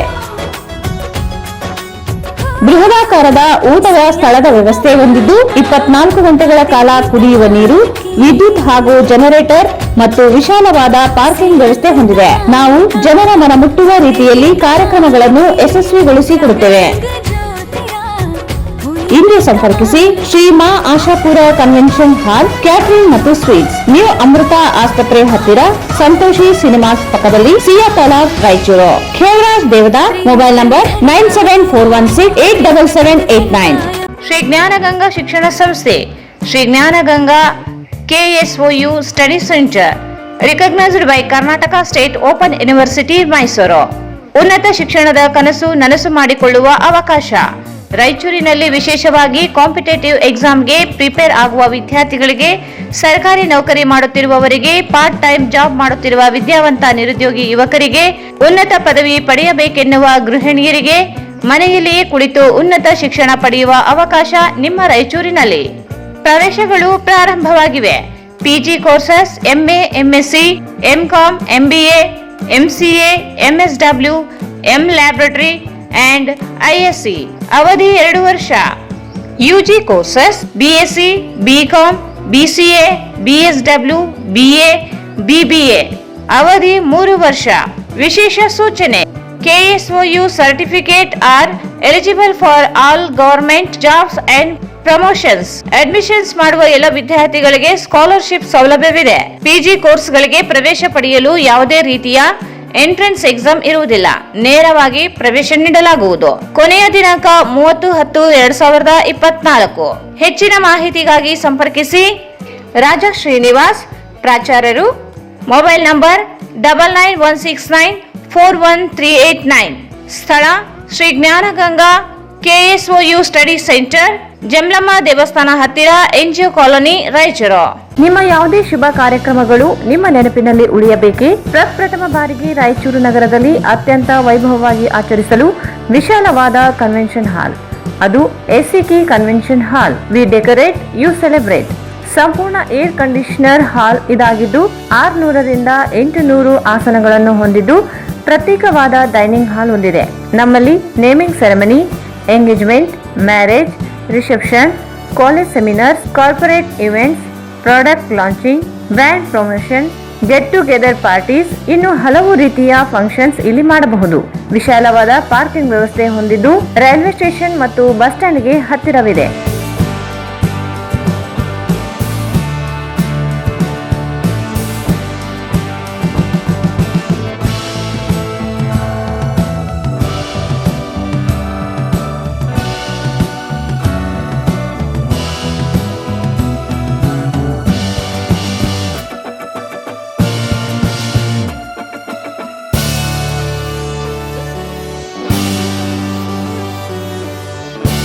ಇಂದೇ ಭೇಟಿ ನೀಡಿ. SCK ಕನ್ವೆನ್ಷನ್ ಹಾಲ್, Shekhar Nagar, IB road, Raichur. Mobile 9483770202. Bharat furnitures, ರಾಯಚೂರಿನಲ್ಲಿ ಮೊಟ್ಟ ಮೊದಲ ಬಾರಿಗೆ 3 ಮಳಿಗೆ ಒಳಗೊಂಡ ಬೃಹತ್ ಆಕಾರದ furniture showroom. We have a office house, old and all types of furnitures. Dealers in wooden cot, dining table, sofa set, dressing table, computer table, tea tables, office chairs, steel almirah, wardrobe, TV stands, glassware items, sleepwell products, Dandro cello chairs, Supreme sofa set, Doco set furnitures, Sri Steel furnitures.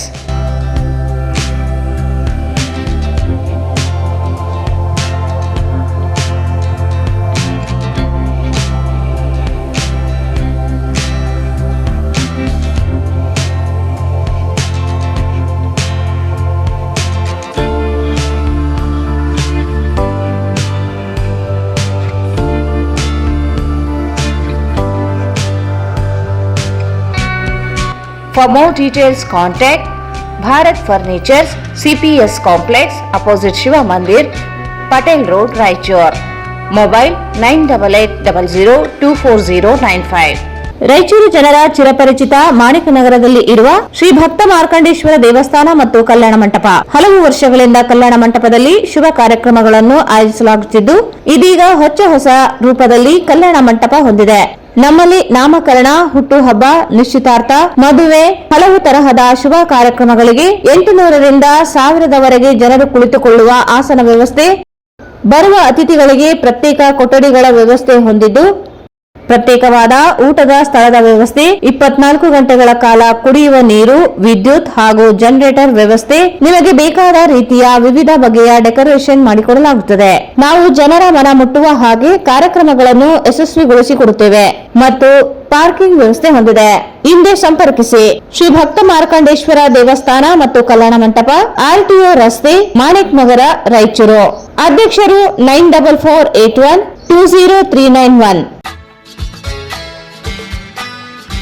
Raichur's biggest jewel palace. All types of jewelries available in only KTB Jewel Palace. 916 Allmark Gold Jewelries available.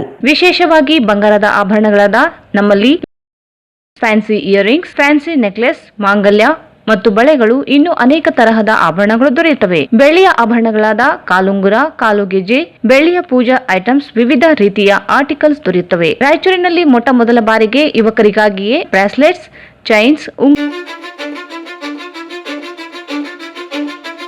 Cause I don't give a fuck what you say. Yeah, I'ma do shit my way.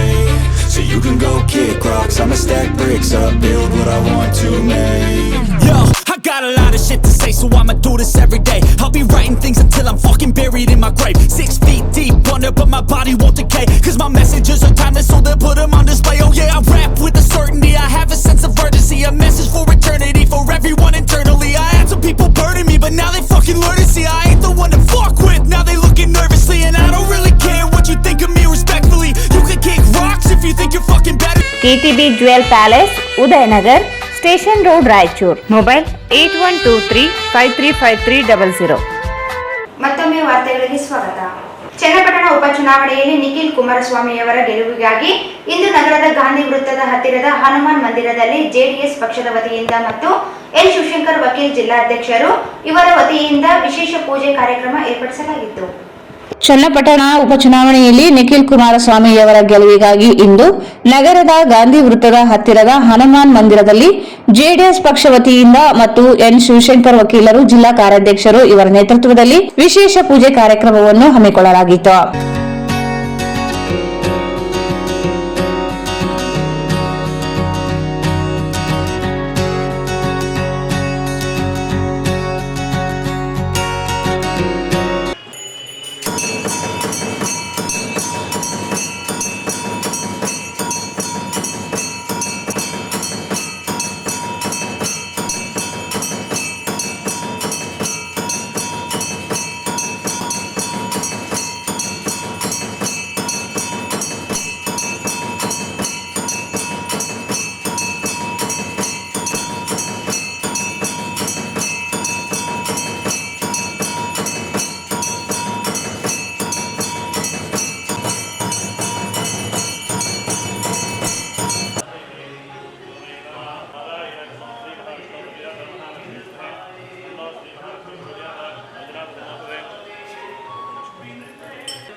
ಇಂದು ವಿಶೇಷವಾಗಿ ಕರ್ನಾಟಕದಲ್ಲಿ 3 ಕ್ಷೇತ್ರಗಳು ನಡೆತಕ್ಕಂಥ ಉಪಚುನಾವಣೆಯಲ್ಲಿ ಚನ್ನಪಟ್ಟಣ ಕ್ಷೇತ್ರದಿಂದ ನಮ್ಮ ಪಕ್ಷದ ರಾಷ್ಟ್ರೀಯ ಅಧ್ಯಕ್ಷರು ಮಾನ್ಯ ಶ್ರೀ ದೇವೇಗೌಡರ ಮೊಮ್ಮಗ ನಿಖಿಲ್ ಕುಮಾರಸ್ವಾಮಿಯವರು ಸ್ಪರ್ಧೆ ಮಾಡಿರ್ತಕ್ಕಂಥದ್ದು. ಈ ಒಂದು ಸ್ಪರ್ಧೆ BJP ಮತ್ತು JDSನ ಒಮ್ಮತದ ಅಭ್ಯರ್ಥಿಯಾಗಿ NDA ಅಭ್ಯರ್ಥಿಯಾಗಿ ಇವತ್ತು ಕಣಕ್ಕಿಳಿದಿರ್ತಕ್ಕಂಥದ್ದು.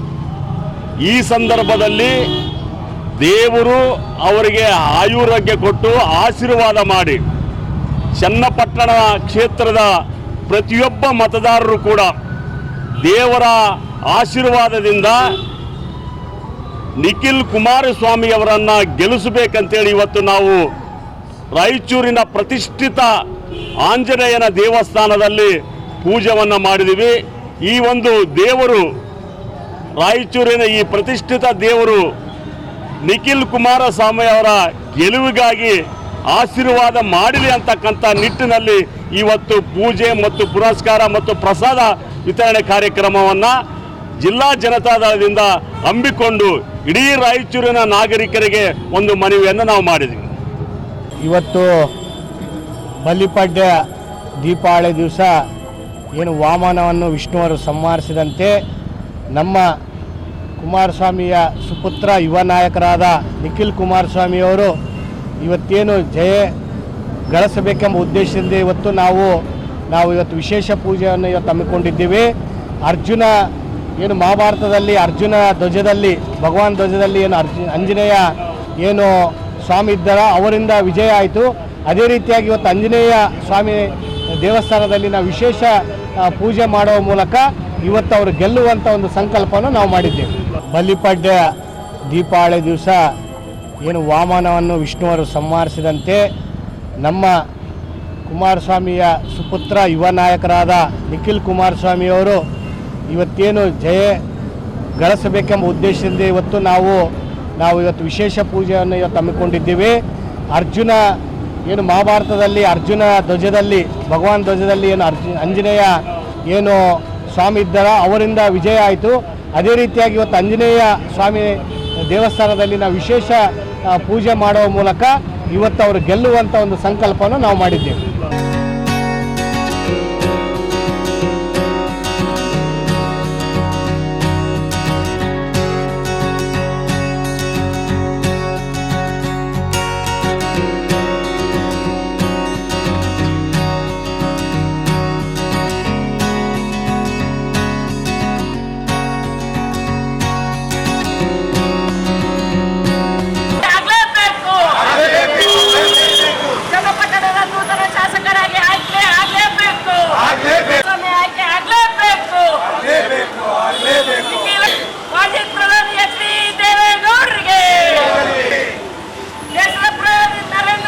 ಈ ಸಂದರ್ಭದಲ್ಲಿ ಜೆಡಿಎಸ್ ಜಿಲ್ಲಾಧ್ಯಕ್ಷ ಎಂ ವಿರೂಪಾಕ್ಷಿ, ಸಣ್ಣ ನರಸಿಂಹನಾಯಕ್, ರಾಮಕೃಷ್ಣ ಸೇರಿದಂತೆ ಪಕ್ಷದ ಮುಖಂಡರು ಮತ್ತು ಕಾರ್ಯಕರ್ತರು ಉಪಸ್ಥಿತರಿದ್ದರು. ನಾಳೆ ನಗರದ ಕನ್ನಡ ಭವನದಲ್ಲಿ ಕನ್ನಡ ರಾಜ್ಯೋತ್ಸವ ಹಾಗೂ ಜೈ ಕರುನಾಡ ರಕ್ಷಣಾ ಸೇನೆ ಘಟಕ ಉದ್ಘಾಟನೆ ಕಾರ್ಯಕ್ರಮವನ್ನು ಹಮ್ಮಿಕೊಂಡಿದೆ ಎಂದು ಜಿಲ್ಲಾಧ್ಯಕ್ಷ ಸೈಯದ್ ಸಾದಿಕ್ ಅಲಿ ಅವರು ಹೇಳಿದರು.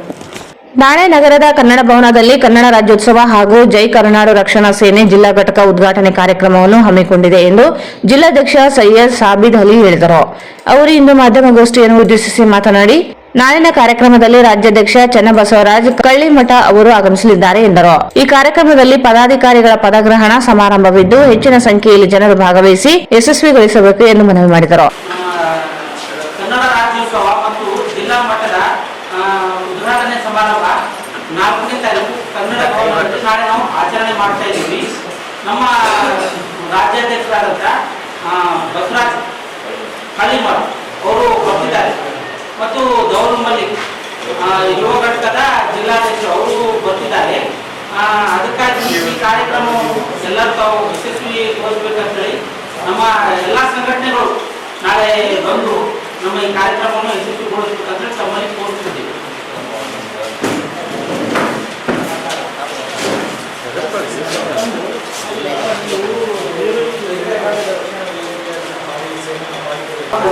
ಕೊಪ್ಪಳದಲ್ಲಿ ಸರ್ ಇದು ಸಂಘಟನೆ ಉದ್ಘಾಟನೆ ಆಗಿತ್ತು ಸರ್. ನಮ್ಮ ಗಂಗಾವತಿ ಭಾಗದಲ್ಲಿ ಸರ್ ನಮ್ಮ ಹೌದು ಸರ್, ಹೌದು ನಮ್ಮ ಹೌದು ಸರ್, ನಮ್ಮ ರೈತರು ಬಂದಿದ್ದು 2 ತಿಂಗಳು ಆಗಿದೆ. ನಮ್ಮ ರಾಜ್ಯಾಧ್ಯಕ್ಷ 2 ತಿಂಗಳು ಬಂದ್ರೆ ನಮ್ಮ ರಾಜ್ಯಾಧ್ಯಕ್ಷರ ಆದೇಶ ಮೇರೆಗೆ ಕೊಪ್ಪಳದ ಪಕ್ಕದಲ್ಲಿ ಬೆಂಗೇರ ಅಂತೇಳಿ ಒಂದು ಊರಿದೆ. ಆ ಊರಲ್ಲಿ ಗ್ರ್ಯಾಂಡ್ ಆಗಿ ಆಚರಣೆ ಮಾಡಿದಿಲ್ಲ. ನಾವು ಎಲ್ಲ ಪದಾಧಿಕಾರಿಗಳು ಅಲ್ಲಿ ಹೋಗಿ ಗ್ರ್ಯಾಂಡ್ ಆಗಿ ಸೆಲೆಬ್ರೇಷನ್ ಮಾಡಿದ್ವಿ. ಒಂದು ಕನ್ನಡ ಸಂಘಟನೆಗಳು ಮೆರವಣಿಗೆ ಇಲ್ಲ, ನಾವು ಎಲ್ಲರೂ ಅಲ್ಲಿಗೆ ಹೋಗಿದ್ವಿ ಸರ್. ಬರೀ ಸಣ್ಣ ಹುಡುಗರು ಅಷ್ಟೇ ಇದ್ರು. ಈ ಸಂದರ್ಭದಲ್ಲಿ ಉಪಾಧ್ಯಕ್ಷ ಜಗನ್ನಾಥ್ ಯಾಪಲದಿನಿ, ತಾಲೂಕು ಅಧ್ಯಕ್ಷ ಶಿವರಾಜ್ ನಾಯಕ್, ನಗರ ಕಾರ್ಮಿಕ ಅಧ್ಯಕ್ಷ ಪ್ರಕಾಶ್ ನಾಯಕ್, ವೀರೇಶ್ ನಾಯಕ್ ಇದ್ದರು. ತುಂಗಭದ್ರಾ ಜಲಾಶಯದ 19ನೇ ಕ್ರಸ್ಟ್ ಗೇಟ್ ಕಿತ್ತಿ ಹೋದ ಪ್ರಕರಣಕ್ಕೆ ಸಂಬಂಧಿಸಿದಂತೆ ಕ್ರಸ್ಟ್ ಗೇಟ್ಗಳ ಬದಲಾವಣೆ ನಿರ್ವಹಣೆಗೆ ಕೇಂದ್ರ ಜಲಶಕ್ತಿ ಮಂತ್ರಾಲಯಕ್ಕೆ ವರದಿಯನ್ನು ಸಲ್ಲಿಸಿದ್ದು, ವರದಿ ಅನ್ವಯ ಕ್ರಸ್ಟ್ ಗೇಟ್ಗಳ ವಸ್ತುಸ್ಥಿತಿ ಪರಿಶೀಲನೆಗೆ ತಂಡ ರಚಿಸಲಾಗಿದೆ ಎಂದು ನೀರಾವರಿ ತಾಂತ್ರಿಕ ತಜ್ಞ ಕನ್ನಯ್ಯ ನಾಯ್ಡು ಹೇಳಿದರು. ತುಂಗಭದ್ರಾ ಜಲಾಶಯದ 19ನೇ ಕ್ರಸ್ಟ್ ಗೇಟ್ ಕಿತ್ತಿ ಹೋದ ಪ್ರಕರಣಕ್ಕೆ ಸಂಬಂಧಿಸಿದಂತೆ ಕ್ರಸ್ಟ್ ಗೇಟ್ಗಳ ಬದಲಾವಣೆ ನಿರ್ವಹಣೆಗೆ ಕೇಂದ್ರ ಜಲಶಕ್ತಿ ಮಂತ್ರಾಲಯಕ್ಕೆ ವರದಿಯನ್ನು ಸಲ್ಲಿಸಿದ್ದು, ವರದಿ ಅನ್ವಯ ಕ್ರಸ್ಟ್ ಗೇಟ್ಗಳ ವಸ್ತುಸ್ಥಿತಿ ಪರಿಶೀಲನೆಗೆ ತಂಡ ರಚಿಸಲಾಗಿದೆ ಎಂದು ನೀರಾವರಿ ತಾಂತ್ರಿಕ ತಜ್ಞ ಕನ್ನಯ್ಯ ನಾಯ್ಡು ಹೇಳಿದರು. ಅವರು ಇಂದು ಖಾಸಗಿ ಹೋಟೆಲ್ನಲ್ಲಿ ಭೇಟಿಯಾದ ಮಾಧ್ಯಮಗಳೊಂದಿಗೆ ಮಾತನಾಡಿ, ತುಂಗಭದ್ರಾ, ನಾರಾಯಣಪುರ, ಕೆಆರ್ಎಸ್ ಜಲಾಶಯಗಳ ಕ್ರಸ್ಟ್ ಗೇಟ್ಗಳ ಸಾಮರ್ಥ್ಯಕ್ಕೆ ಅನುಗುಣವಾಗಿ ಬದಲಾವಣೆಗೆ ಅವಶ್ಯಕತೆ ಇರುವ ಜಲಾಶಯಗಳಲ್ಲಿ ಪರಿಶೀಲಿಸಲು ಮನವಿ ಮಾಡಲಾಗಿದೆ. ಕೇಂದ್ರ ಸರ್ಕಾರ ಮನವಿಯನ್ನು ಮಾನ್ಯ ಮಾಡಿ ತಂಡವನ್ನು ರವಾನಿಸಿದೆ ಎಂದು ಹೇಳಿದರು. ಪ್ರವಾಹದ ನೀರು ಹಿಡಿದಿಟ್ಟುಕೊಳ್ಳುವಲ್ಲಿ ಜಲಾಶಯದ ಕ್ರಸ್ಟ್ ಗೇಟ್ಗಳು ದುರ್ಬಲವಾಗಿವೆ, ಹೊರಹರಿವಿನ ಸಾಮರ್ಥ್ಯ ಕಳೆದುಕೊಂಡಿವೆ, ಶೀಘ್ರ ಬದಲಾಯಿಸುವುದು ಅಗತ್ಯವಿದೆ ಎಂದು ಸರ್ಕಾರಕ್ಕೆ ಸಲಹೆ ನೀಡಿರುವುದಾಗಿ ಹೇಳಿದರು. ತುಂಗಭದ್ರಾ ಜಲಾಶಯದ ಕ್ರಸ್ಟ್ ಗೇಟ್ ಅಳವಡಿಸಲು ಕರ್ನಾಟಕ ತೋರಿಸಿದ ಪ್ರೀತಿ ಗೌರವಕ್ಕೆ ನಾನು ಚಿರಋಣಿ ಎಂದರು. ಭದ್ರಾಚಲಂನಲ್ಲಿ ಕ್ರಸ್ಟ್ ಗೇಟ್ಗೆ ಕಿತ್ತಿ ಹೋಗಿತ್ತು, ಅಲ್ಲಿಯೂ ಅಳವಡಿಸಲಾಗಿತ್ತು. ಅದೇ ರೀತಿ ತುಂಗಭದ್ರಾ ಜಲಾಶಯದಲ್ಲಿ ಅಳವಡಿಸಲಾಯಿತು. ಆದರೆ ಅಲ್ಲಿಯ ಸರ್ಕಾರ ಪ್ರೋತ್ಸಾಹಿಸಿಲ್ಲ. ಕರ್ನಾಟಕ ಸರ್ಕಾರ ನಗದು ಹಣ ನೀಡಿದ್ದಲ್ಲದೆ ರಾಜ್ಯೋತ್ಸವ ಪ್ರಶಸ್ತಿ ನೀಡಿರುವುದು ನೆನಪಿನಲ್ಲಿಯೂ ಉಳಿಯುವಂತೆ ಮಾಡಿದೆ. ಕನ್ನಡಿಗರಿಗೆ ಚಿರಋಣಿಯಾಗಿರುವೆ ಎಂದರು. ಜಲಾಶಯಗಳು ಕ್ರಸ್ಟ್ ಗೇಟ್ ನಿರ್ವಹಣೆ ಮಾಡುವುದು ಅವಶ್ಯಕವಾಗಿದೆ. ಆಕಸ್ಮಿಕವಾಗಿ ಕ್ರಸ್ಟ್ ಗೇಟ್ ಕಿತ್ತಿ ಹೋಗಿ ಆತಂಕ ನಿರ್ಮಾಣವಾಗಿತ್ತು. ಇಲ್ಲಿ ಯಾರದು ಲೋಪ ಸರಿ ಎನ್ನುವುದಕ್ಕಿಂತ ಎದುರಾದ ಪರಿಸ್ಥಿತಿ ಎದುರಿಸುವುದು ಅಗತ್ಯ. ಮುಂದೆ ಇಂತಹ ಘಟನೆ ನಡೆಯದಂತೆ ಎಚ್ಚರ ವಹಿಸಬೇಕಷ್ಟೇ. ಜಲಾಶಯಗಳಿಗೆ ತಜ್ಞರ ಸಮಿತಿ ಇರುತ್ತದೆ, ಮೇಲುಸ್ತುವಾರಿ ಮೂಲಕ ನಿಗಾ ವಹಿಸಬೇಕಿದೆ. ಕ್ರಸ್ಟ್ ಗೇಟ್ ನಿಯಮಿತ ನಿರ್ವಹಣೆ, ಬದಲಾವಣೆ ಮಾತ್ರ ಪರಿಹಾರವಾಗಿದೆ ಎಂದರು. ಈ ಸಂದರ್ಭದಲ್ಲಿ ಕಾಪು ಸಮಾಜದ ಮುಖಂಡರಾದ ಎಸ್ ನಾಗೇಶ್ವರರಾವ್, ಬಂಡೇಶ್ವರ ಕಂಬಿನಿ, ವಿಜಯ ಭಾಸ್ಕರ್, ಎಸ್ ಶ್ರೀನಿವಾಸ ರಾವ್ ಸೇರಿದಂತೆ ಅನೇಕರಿದ್ದರು. ಕೊನೆಯಲ್ಲಿ ಮತ್ತೊಮ್ಮೆ ಮುಖ್ಯಾಂಶಗಳು.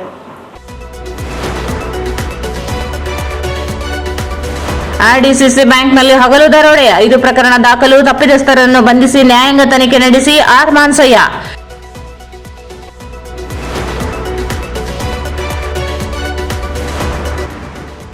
ಹೆಲ್ಮೆಟ್ ಕಡ್ಡಾಯ ಹೆಸರಿನಲ್ಲಿ ಪೊಲೀಸರು ಹಗಲು ದರೋಡೆ, ಮೊದಲು ರಸ್ತೆ ಅಭಿವೃದ್ಧಿಪಡಿಸಿ ಎಂ ವಿರೂಪಾಕ್ಷಿ.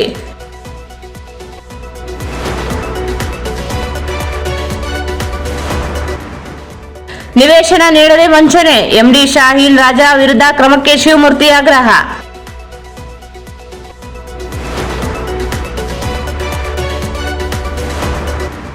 ನಿಖಿಲ್ ಕುಮಾರಸ್ವಾಮಿ ಗೆಲುವಿಗೆ ಜೆಡಿಎಸ್ ಪಕ್ಷದಿಂದ ವಿಶೇಷ ಪೂಜೆ.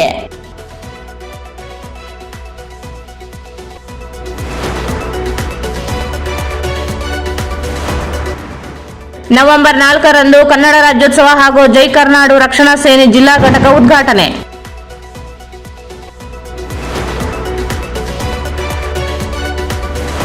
ಮತ್ತು ಜಲಾಶಯಗಳ ಕ್ರಸ್ಟ್ ಗೇಟ್ಗಳ ಬದಲಾವಣೆಗೆ ಕೇಂದ್ರಕ್ಕೆ ಶಿಫಾರಸು, ಕೇಂದ್ರ ತಂಡದಿಂದ ಪರಿಶೀಲಿಸಿ ಕ್ರಮ ಭರವಸೆ ಕನ್ನಯ್ಯ ನಾಯ್ಡು.